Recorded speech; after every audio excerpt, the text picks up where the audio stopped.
Number 6. Television New Zealand Amendment Bill, committee stage continued. Mr. Speaker. I declare the House and Committee for further consideration of the Television New Zealand Amendment Bill. Mr. Chairman. Mr. Speaker.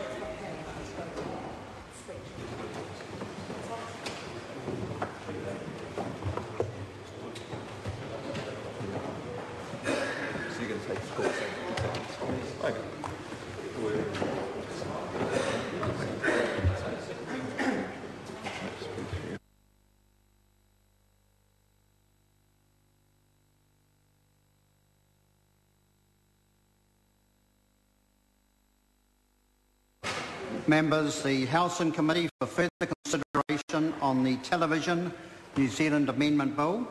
Members, when we last considered the bill, debate on Part 2 was in progress. Brendan Burns has the call and has 4 minutes and 49 seconds remaining should he wish.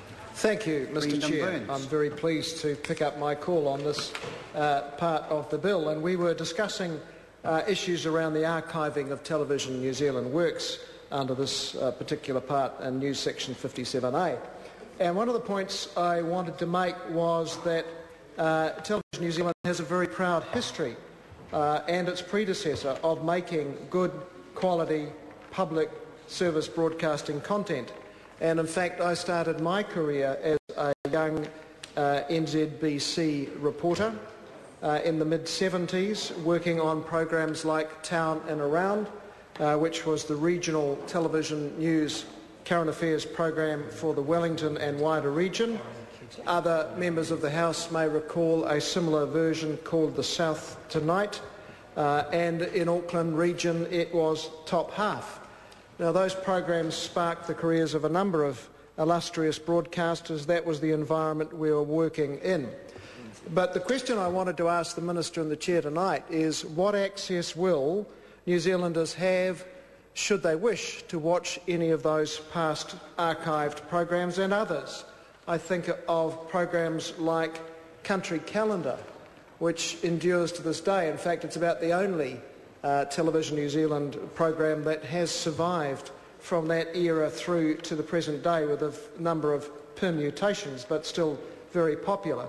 And I still well remember it's probably its best known episode, a spoof program done at around April the 1st featuring turkeys in gumboots.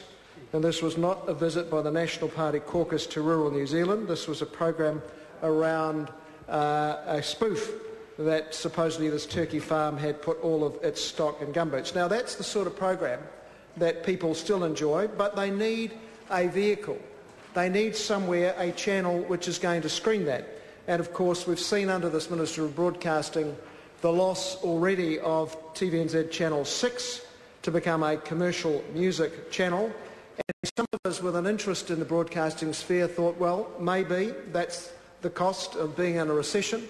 Maybe that might be what we have to give away to maintain a non-commercial TVNZ channel, and maybe TVNZ 7 might still have a future. But a month ago, the Minister announced that, in fact, TVNZ 7 will go off air next year, that the funding for that would not be renewed in any shape or form, and even questions around whether TVNZ was asked for that funding or trying to find that funding itself.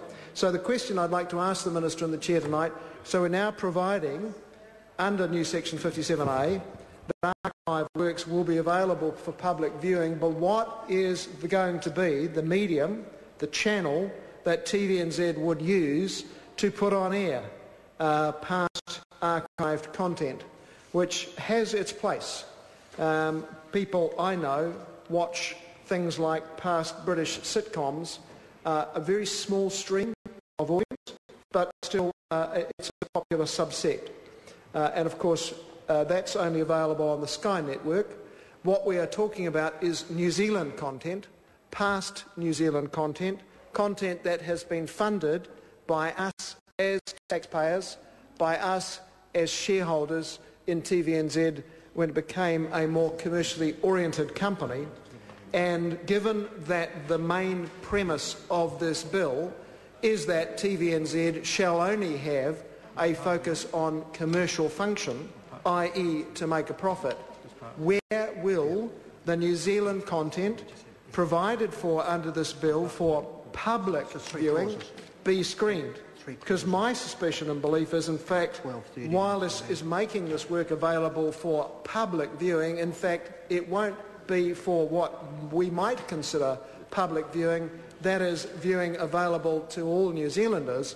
It'll be maybe available to people who have the Sky subscription, and that leaves 2 million New Zealanders, even with the predominance of Sky, 2 million New Zealanders who would not be able to see the very content that this part of the bill suggests they are going to be able to see, because the 2 channels that were available to show them that sort of content, Mr. Chair, Brendan Burns. the 2 channels that were available to show them that sort of content are, in fact, going off air or have already gone off air under this minister.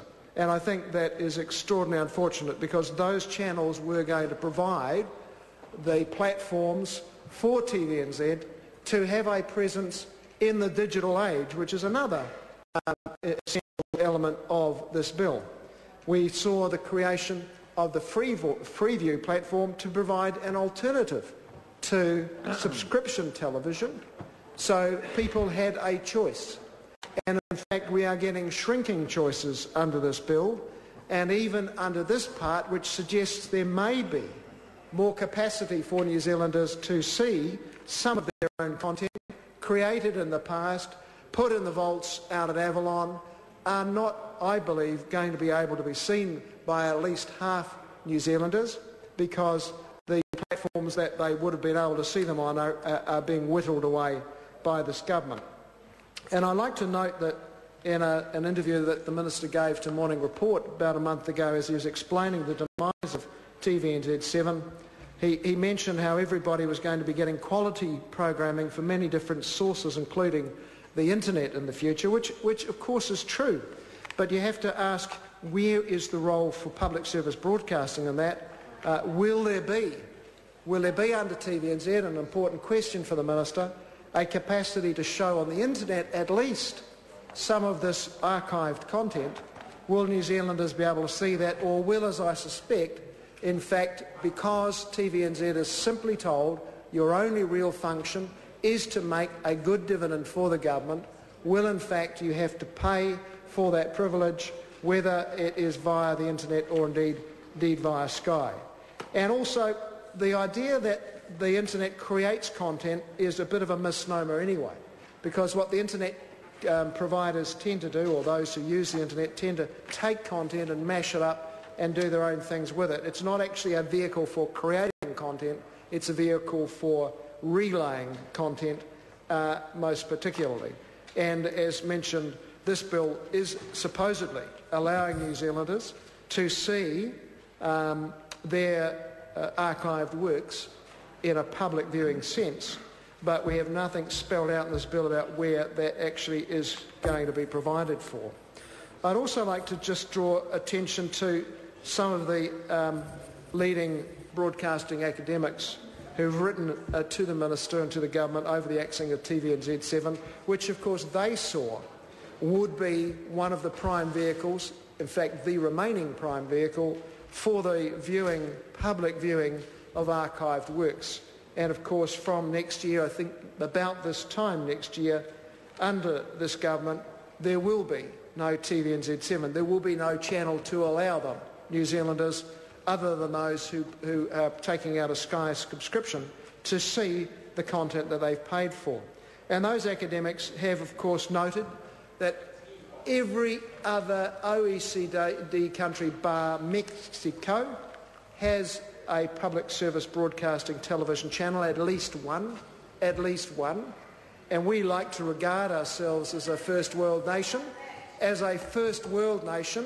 and one of the measures of that is having, believe it or not, members opposite, is having a state channel, at least one, which has a requirement to provide sometimes non-commercial, sometimes lightly commercial, sometimes commercial channel, but at least one which has a mandate to regard itself as providing more than a dividend stream to the government.